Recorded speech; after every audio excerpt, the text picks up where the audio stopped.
Bonjour, voici donc la deuxième vidéo qui va essayer de traiter sur la manière d'intervenir sur des sites dits impossibles, mais quand même de produire des architectures de qualité. Donc après avoir vu dans la première vidéo une intervention des différents architectes sur le site situé Wembley, situé au niveau de Télémni, sur l'avenue Karim El Qassem, nous allons aujourd'hui traiter c'est un autre site qui est situé au niveau de la rue du Morad en contrebas de l'église Sacré-Cœur. Le site est situé à ce niveau-là. Donc en point de repère, nous avons donc le Sacré-Cœur avec la rue du Morad qui traverse à ce niveau. Donc, comme nous venons de le dire, donc, la rue se situe au niveau du Morad en contrebas du Sacré-Cœur, dans un virage donc, profitant d'une double perspective donnant sur la rue du Morad, soit en remontant de la place Audin vers la hauteur d'Alger, soit en redescendant de la rue d'Alger en allant vers la Ridouche Morad, comme nous pouvons le voir dans ces deux images, celle-ci en redescendant vers la place Audin et celle-ci en remontant de place Audin vers la hauteur. Et donc ça, c'est la paroi mitoyenne qui est l'une des parois de notre site. Notre site aussi profite d'une vue magnifique sur Alger à partir d'une certaine hauteur, comme on peut le voir au niveau de cette vue sur la baie d'Alger, ou aussi sur les hauteurs d'Alger avec la vue sur des bâtiments d'exception et sur l'architecture d'exception d'Alger, comme par exemple les bâtiments de l'aérohabitat. Le site aussi pose plusieurs problématiques vu de sa configuration spécifique très complexe, très profond, avec une forme pas régulière du tout, et donnant d'un côté sur l'avenue du Douche-Morad, donc un axe centralisant, et de l'autre côté à ce niveau-là, sur un cœur d'îlot, donc sur une échelle de quartier.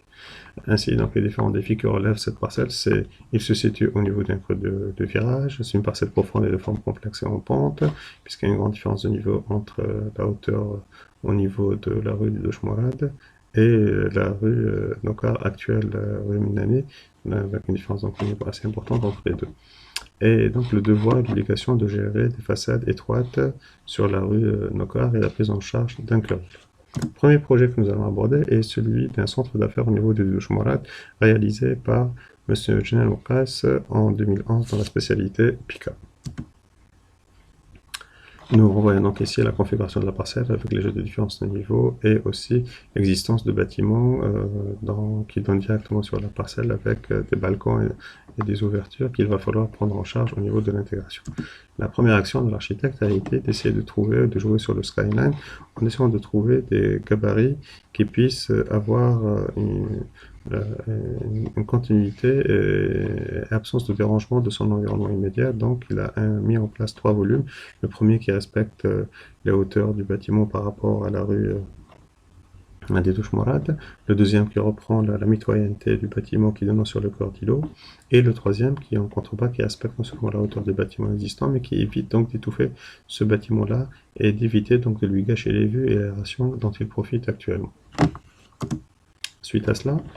une opération de creusement a été réalisée afin de pouvoir apporter un maximum d'éclairage. Je rappelle encore une fois que c'est un pratique. Le projet est un centre d'affaires donc qui veille à ce qu'il puisse profiter d'un maximum de lumière parce qu'en quoi consiste un centre d'affaires d'une manière générale. C'est des successions de plateaux en open space qu'on pourra louer à différentes entreprises. Et donc, il s'agit de pouvoir offrir le maximum de qualité spatiale à ces dernières et donc de donner un maximum de lumière qu'ils puissent accéder dans la plus grande profondeur. Donc, le creusement qui est réalisé à ce niveau-là permet donc, tout en préservant la valeur foncière et donc de maximaliser la surface d'exploitation, de veiller à donner un maximum de lumière à ces différents espaces par différentes sources, soit à partir du cœur créé à ce niveau-là, ou à partir des rues et des cœurs. Après avoir réalisé cette opération-là, donc de création, donc de creusement qui permet de pouvoir donner cette lumière-là, nous creusons aussi à l'intérieur, dans le socle, afin de pouvoir obtenir cette cour intérieure qui va devenir une sorte de patio et donc le cœur de tout le projet, mettant en relation les différentes entités du projet entre les deux entités comprenant l'ensemble des bureaux et cette entité-là qui comprend aussi un centre de conférence. Une faille est réalisée au niveau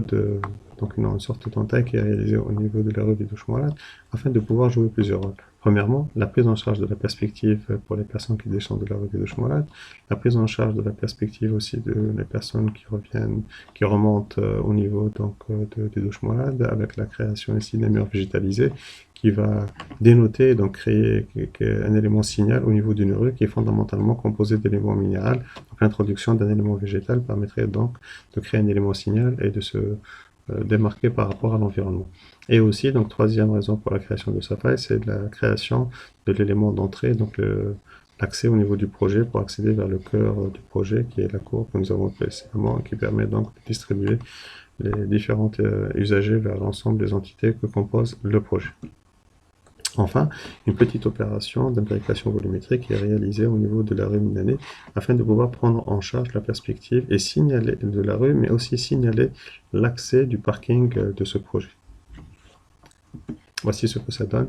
au niveau du projet. Je tiens à rappeler que dans ces vidéos, nous insistons fondamentalement sur l'aspect de l'intégration du projet vis-à-vis de son environnement et donc de la prise en compte des composants de l'environnement, mais d'autres vidéos suivront qui permettront donc de traiter de la manière avec laquelle on peut prendre en charge le traitement d'enveloppe, l'organisation spatiale ou les concepts ou les éléments statiques. Ça viendra ceci par la suite. Donc nous voyons ici la manière avec laquelle le projet s'est implanté. Ici, nous voyons donc la perspective sur la rue du Douche-Mourad en redescendant avec la faille, l'élément qui prend en charge la perspective par rapport à ceux qui redescendent. Le mur qui est projeté à ce niveau-là que nous voyons et qui est donc un mur végétalisé qui prend en charge la perspective de ceux qui sont en train de remonter. Le petit volume en lévitation à ce niveau-là sur le cœur d'îlot qui permet donc de créer un moment d'exception pour profiter de la vue d'Alger que nous avons vu tout à l'heure. Et là, le petit volume imbriqué qui permet donc de marquer l'entrée vers le parking du projet. Deuxième projet que nous allons présenter est celui de Mademoiselle Saher Behia. Il consiste en un centre d'accompagnement des enfants cancéreux, réalisé en l'année 2019 dans la spécialité ID. La première action réalisée par l'architecte fut donc de projeter 2 volumes qui permettent donc en premier lieu de répondre à un double objectif qui est donc programmatique, du fait que le centre est composé d'une partie thérapeutique avec des ateliers pour destiner aux enfants pour aussi bien de remonter le moral, mais aussi des traités, etc. Et de l'autre côté, tout ce qui concerne l'hébergement des enfants qui viennent de l'intérieur du pays, qui donc ont besoin de passer des nuits ici pour être traités au niveau des centres spécialisés. Cette double action aussi, elle est faite afin de pouvoir permettre de respecter le skyline et donc le gabarit des bâtiments existants, puisque nous voyons ce premier volume qui donne sur le statut de la rue du Douche-Mourad, donc la rue centralisante, qui est un gabarit assez important, et celui-là qui donne sur le cœur d'îlot et qui essaie donc de servir de transition entre la partie ville centralisante et cœur d'îlot et la partie donc petit village, petit quartier intérieur. Cette double opération aussi permet donc de créer, comme on peut le voir ici, une cour, une sorte d'espace qui sera dédié à un espace public offert au niveau donc de la rue Nokar aux habitants et résidents de la rue Nokar pour leur permettre à ces derniers, vu que la rue déjà est assez étroite et étouffée, donc ça permet de créer un espace public de partage et d'échange qui va améliorer le cadre de vie dans l'environnement du quartier. Deuxième opération, c'est de laisser pénétrer la lumière. Donc une double entaille est réalisée au niveau des 2 volumes qui permet donc de pouvoir maximaliser la qualité des espaces à l'intérieur en offrant un maximum de lumière et en offrant des atriums qui permettent donc de créer des jeux visuels, d'échanges entre les différents utilisateurs, mais aussi de permettre de pénétrer la lumière au maximum au sein des différents espaces qui vont être projetés au sein de ce projet. Troisième opération, ciseler le volume, doublement, aussi bien sur la rue des Douche-Mourad que sur le cœur d'îlot. Comme nous pouvons le voir au niveau de ce plan, donc cette double entaille au niveau de la rue des Douche-Mourad, du volume qui donne sur le Douche-Mourad, et cette entaille au niveau de le cœur d'îlot. Celle qui donne sur le cœur d'îlot permet donc de régulariser un peu la forme et de maximaliser la capacité de pénétration de la lumière à l'intérieur.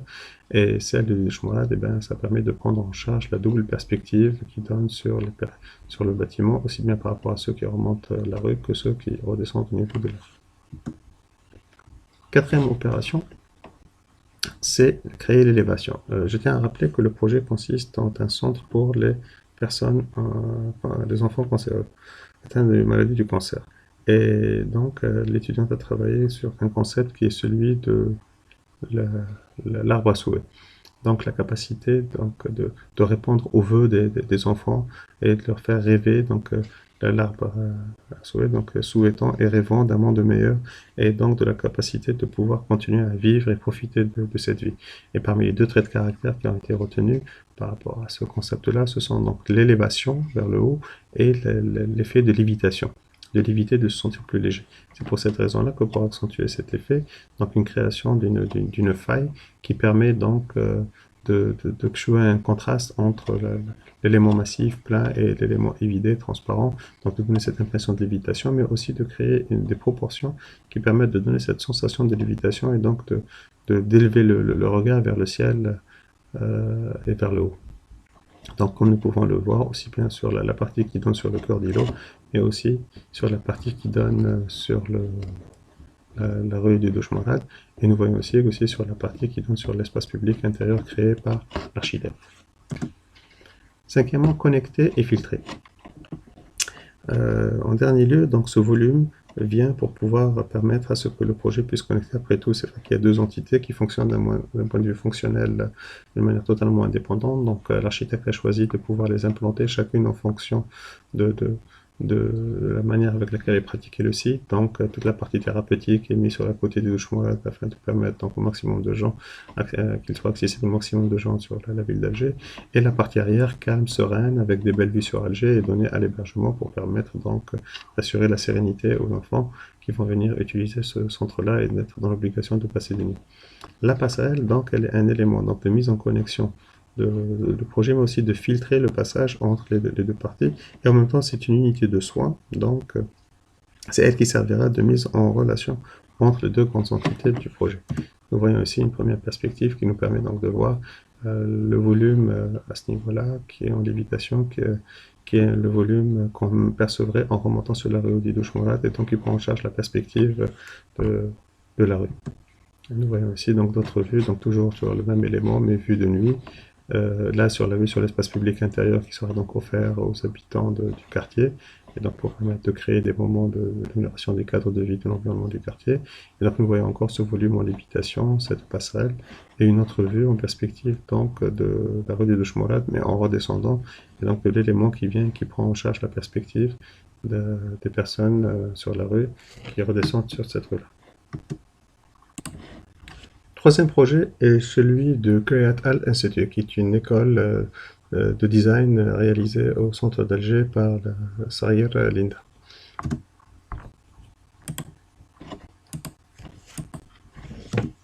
La première action a consisté, donc, avant celle que nous sommes en train d'entrevoir ici, c'est la projection d'un volume qui reprend donc la totalité de l'environnement de la parcelle, excepté cette partie qui donne directement sur la rue Notaire, afin de pouvoir préserver la rue, la perspective et l'aération des habitants du bâtiment juxtaposant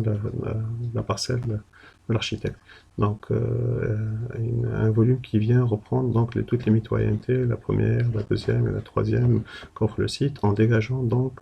cette partie afin de pouvoir assurer, comme je viens de le dire, l'aération et les vues de ce bâtiment-là, mais en créant aussi après une première opération a été réalisée de creuser à l'intérieur afin de pouvoir donc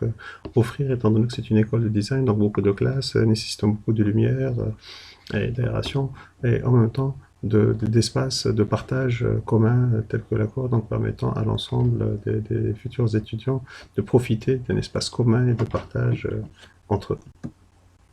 La deuxième opération a consisté à créer l'événement qui se fera en 3 moments. Le premier moment est donc de créer un dégagement, donc de continuer à sculpter le volume global qui a été projeté par la création d'un espace tampon qui servira donc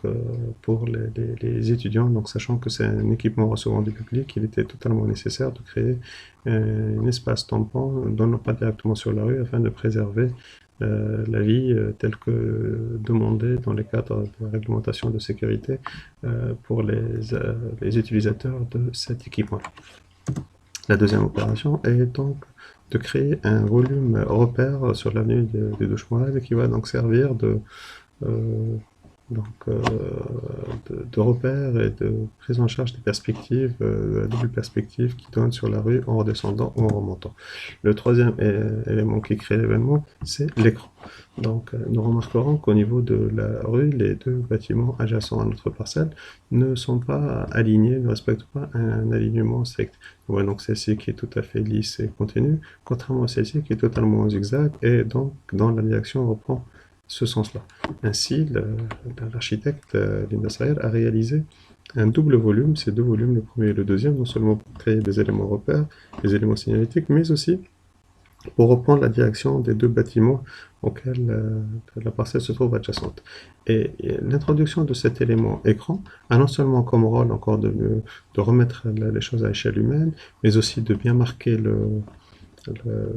volume de l'espace tampon, et aussi de mise en relation des différents traitements de volume qui ont été faits à ce niveau-là, et de rattraper la différence de direction qui existe entre les deux bâtiments. Notre opération, donc c'est une opération appelée couronnement, qui consiste en une recherche de respecter les différentes échelles de ce projet. Donc nous voyons bien, d'un côté nous avons des bâtiments assez hauts, de l'autre côté des bâtiments assez faibles, là aussi sur le cœur d'îlot des bâtiments intermédiaires. Donc la création de cet élément-là, non seulement on retrouve un peu le principe de la réinterprétation du principe de la trilogie du bâtiment, donc le soubassement, le corps et le couronnement, donc soubassement, corps et couronnement, mais surtout aussi permet d'harmoniser entre les différentes hauteurs et gabarits des bâtiments existants, et donc d'essayer de traiter, de faire un appel ou un clin d'œil à ces différentes bâtiments, à ces différents bâtiments existants sur le site. Nouvelle opération consiste à profiter de l'extérieur, donc au niveau après avoir créé ce couronnement et donc cette séparation-là, donc elle accentue par la création d'un biseautage à ce niveau-là qui donne une terrasse beaucoup plus importante, qui permet donc, tel que vu dans la planche d'introduction, de profiter des belles vues exceptionnelles sur Alger, et donc de créer des terrasses végétalisées qui vont donc aussi apporter un cadre beaucoup plus agréable pour les utilisateurs de ce projet. Et toujours de profiter de l'extérieur en introduisant aussi un patio, donc qui est l'élément qui se trouve au cœur du projet et qui permet encore une fois de créer des petites ambiances intimes et intéressantes et de participer au renouvellement d'air et de qualité spatiale au sein de ce projet, ce qui nous donne à la fin un volume, donc comme nous l'avons vu, donc premièrement projeté en temps plein sur le volume, sur l'entité, et qui petit à petit a commencé à être creusé et traité. La référence à utiliser cette démarche qui consiste à sculpter le projet est un peu une idée qui est revenue par rapport à certains bâtiments tels que le mouvement brutaliste, donc le désir d'aller chercher une forme brute, puis essayer de travailler cette forme, ce qui lui a été inspiré par certains projets existants dans l'environnement du site auquel intervient l'architecte. Nous voyons donc ici quelques perspectives. Là, c'est la perspective au niveau de la rue du Douche-Mourad en redescendant vers la place Audin. Donc, on voit le bâtiment signal, l'élément qui reprend la continuité de la façade du bâtiment, et l'élément écran qui remet à l'échelle et qui donc constitue l'élément de mise en connexion et en relation entre les deux bâtiments existants. À ce niveau-là, nous voyons une vue sur la perspective sur la cour intérieure, et les différentes proportions. Donc le projet est divisé en 3 entités, donc soubassement, corps, couronnement, avec le désir de reprise d'échelle et de transition entre les différents gabarits des bâtiments existants. Et à ce niveau-là, donc le marquage de l'entrée de l'école de design à ce niveau-là vers la cour avec une installation artistique. Je tiens juste à signaler, à faire remarquer l'intelligence de l'architecte à ce niveau-là, où sachant qu'elle avait un bâtiment juste d'un double niveau là, mais qui serait sûrement appelé, au vu de la position de la parcelle par rapport à Alger Centre, donc d'une valeur foncière assez importante, d'être sûrement appelé un jour à être détruit pour être reconstruit avec un élément beaucoup plus haut. Et c'est pour cette raison-là qu'elle introduit en même temps un élément qui permet, donc, en cas tant que cette opération ne s'est pas faite, donc de dégager la perspective sur un élément intéressant qui est la cage d'escalier, qui donc peut devenir participer à une sorte de balade architecturale à partir de la terrasse végétalisée en redescendant vers la cour ou même d'être évacué vers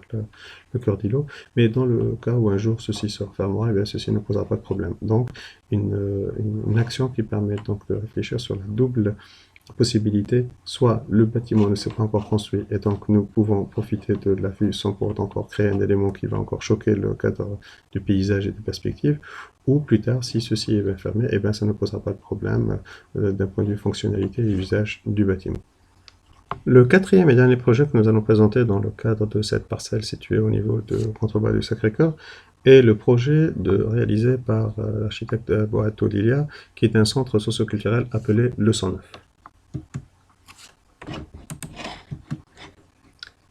Ce projet, premièrement, pour le réaliser, l'architecte a réalisé donc un volume qui s'adosse sur la mitoyenneté pour pouvoir reprendre donc les gabarits du bâtiment. Puis elle a pensé à créer un espace central qui est créer un moment qui sera un moment de convivialité et d'échange, rappelant que c'est un projet qui est constitué en un centre socio-culturel pour les gens du quartier. Donc la première action est de créer un volume de vide qui servira d'espace public et d'interaction entre les habitants des différents quartiers, entre eux, mais aussi avec les différentes personnes étrangères qui viendront donc profiter aussi de ce centre-là. Autre opération, donc s'aligner sur l'artère en réalisant ce volume qui vient reprendre les gabarits et prendre en charge les perspectives de ce bâtiment par rapport à la rue. Rééquilibrer les gabarits, vu que c'est un site qui est composé de gabarits et de hauteurs de différentes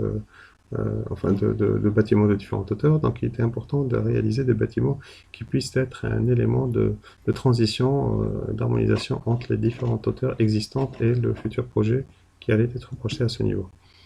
Cinquièmement, s'ouvrir sur le sud. En d'autres termes, essayer de profiter au maximum de l'éclairage naturel et le réchauffement au niveau de l'hiver, de profiter donc d'un minimum d'impact sur l'environnement en réalisant donc des orientations et des ouvertures intéressantes pour minimiser la consommation énergétique du bâtiment. Dynamiser la façade telle que nous l'avons vu auparavant. Donc le bâtiment à proximité est un bâtiment qui est composé d'une volumétrie en zigzag, contrairement à d'autres bâtiments. Et donc le désir de vouloir essayer d'assurer une transition entre ce bâtiment avec une enveloppe en zigzag et ce bâtiment en éléments linéaires et filants avec des balcons. Donc la création d'éléments comme tel pour dynamiser un peu la façade de ce bâtiment-là sur la rue des Deux Chemourettes et d'assurer une transition. Septième élément, c'est de chapeauter le tout avec ce volume qui vient reprendre la tradition de l'attique algérois et de la tripartite du soubassement et du corps et du couronnement, donc avec un élément qui vient couronner la totalité et qui profite au maximum des vues sur le Grand Alger, donc offrant donc des perspectives telles que nous l'avons vu sur la baie d'Alger et les bâtiments et l'architecture emblématique de la ville d'Alger. En huitième lieu, l'élément articulateur qui articule, donc nous avons bien vu qu'il y a eu une juxtaposition de différents types de formes qui essaient de composer avec leur environnement immédiat, mais il s'agissait quand même de créer une harmonie entre l'ensemble. Donc une première opération a constitué à la création de ce volume qui vient articuler entre les différents volumes composés et qui prend en charge donc les perspectives à partir du cœur d'îlot. Enfin et en dernier lieu, unifier le tout, le manteau point-virgule. Effectivement, donc l'architecte Lilia Boato a travaillé sur le concept du point-virgule au niveau de la rue du Chmoulat. Quand on entend dire par point-virgule, à savoir un moment de pause, un moment d'arrêt, mais en même temps un moment articulateur entre les différents composants. Donc ce manteau, outre sa composante structurelle, mais qui ne sera pas exposée à ce niveau-là, mais peut-être sûrement dans d'autres vidéos qui traiteront de la question de la statique, eh bien, ce manteau-là se veut comme étant un point articulateur, déjà en premier lieu entre les différents composants et volumes du projet, qui ont été des entités créées pour différentes raisons, aussi bien des raisons d'intégration dans l'environnement, mais aussi programmatiques, mais aussi comme éléments articulateurs qui permettent d'articuler le bâtiment à son environnement, étant constitué donc un moment de pause, un moment d'articulation et de mise en connexion entre l'existant et ce nouveau bâtiment qui vient s'inscrire dans le paysage urbain de la rue des Deux Chemourettes. Nous voyons ici les différents traitements, donc là en redescendant sur la rue des Deux Chemourettes, donc l'élément qui a été créé à ce niveau-là et qui permet donc de pouvoir reprendre les zigzags, comme nous sommes en train de voir ce bâtiment tout en zigzag, ce bâtiment tout en linéaire, et donc la volumétrie qui essaie de reprendre et de composer avec les deux, le petit élément balcon ici qui reprend un peu l'échelle humaine et qui marque la perspective aussi par rapport à la rue, le volume supérieur qu'on le voit à ce niveau-là et à ce niveau-là, pour permettre donc de créer des vues exceptionnelles sur la ville d'Alger au niveau de cet espace d'exposition événementielle. créé par l'architecte. Nous voyons aussi ici autre fonction de cet élément, de ce manteau point virgule, il permet donc de créer et de cadrer des vues magnifiques. Donc quand on se trouve sur la terrasse et le foyer ici du projet, donc avec cette perspective qui donne sur la baie d'Alger, donc c'est ce manteau point articulateur point virgule qui vient et qui permet donc de cadrer, de créer cette vue, cette perspective. Nous voyons aussi le désir de l'architecte d'améliorer le cadre de vie en créant un passage urbain qui permet donc d'apporter plus de vie au cœur de ce nouveau, enfin de ce nouveau, cet ancien quartier, mais grâce à ce nouveau projet, on puisse donc avoir cet élément-là articulateur à travers cette rue qui nous descend, qui débarque au niveau de l'espace public, créé comme étant un futur cœur de quartier cœur de quartier pour les différents habitants et résidents de ce quartier-là. Merci pour votre attention et à d'autres vidéos, j'espère.